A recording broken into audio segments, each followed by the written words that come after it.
What has Spencer Lee brought to Iowa wrestling that's unique?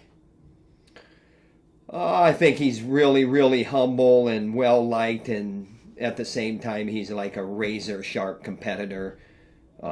Make no mistake, and I've said this last year a lot, and I saw it right away. He has a competitive streak in him that's just it's mean, and I love it. But you won't ever see it from him, and you'll probably defer, there. But you're not gonna. You're not gonna best him easily. Wrestling's very, very important to him. Success is very, very important to him. How he carries himself and how he represents this program is very, very important to him. He's a great spokesman, a great ambassador for those reasons.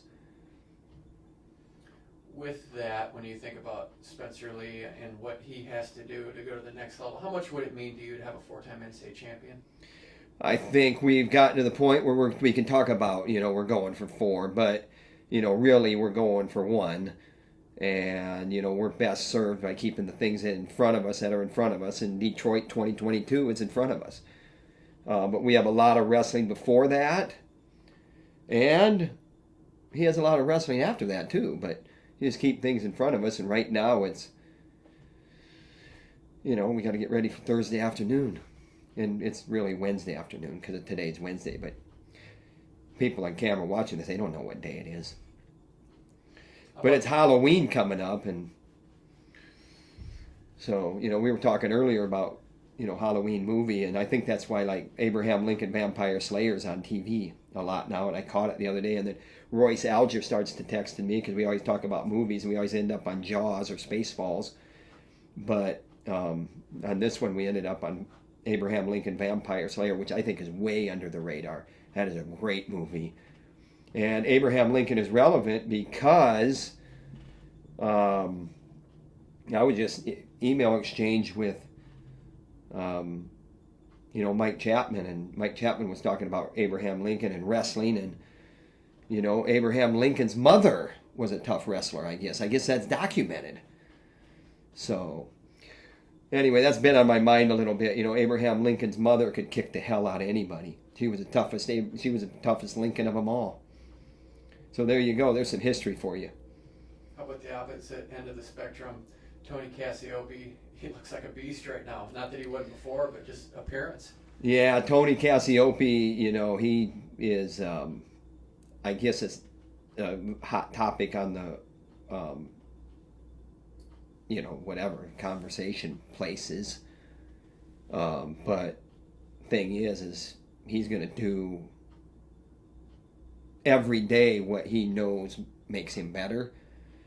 And so over a period of time, him knowing what makes him better, all of a sudden, his body changed since March last year. We don't notice it as much, even though we see the change in the training and in the, whatever. Not going to talk about that so much, but you do see changes in people, and it's not like just an abrupt change like everybody's talking about right now. This is just Tony Cassioppi being Tony Cassioppi, and he's the same guy. He really is. He didn't just all of a sudden just wake up one day and say, hey, I gotta really, really change who I am. And then the next day, he's a new version of himself. He's the same guy. His best wrestling's ahead of him. He hasn't represented himself the best. And, you can say what you want about, Stevenson and those Paris matches. But I believe in our guy. But I also know that with like a guy like Gable Stevenson, you better be ready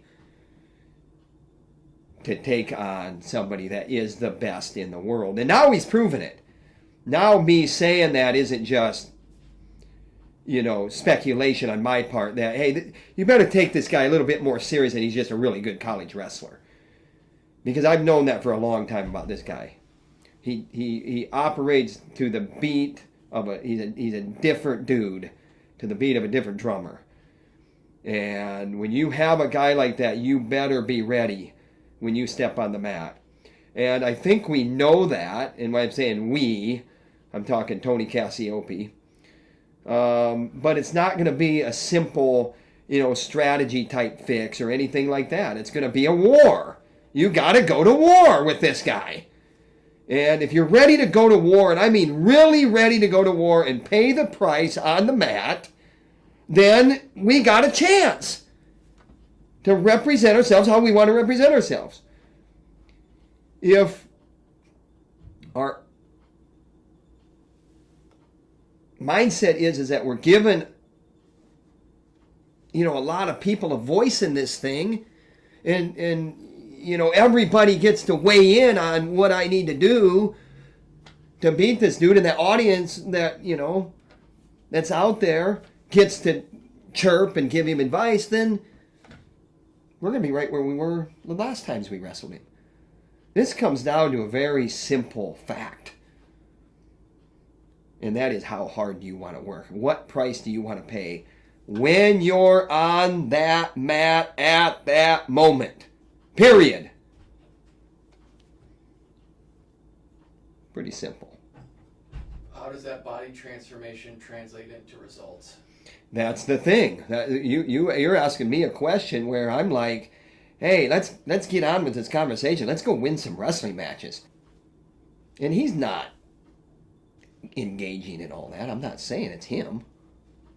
He's just a little bit of a sensation now, maybe.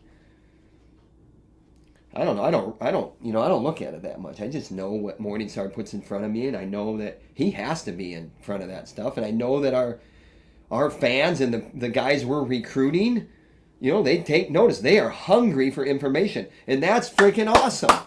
I love that. But let's go win some wrestling matches.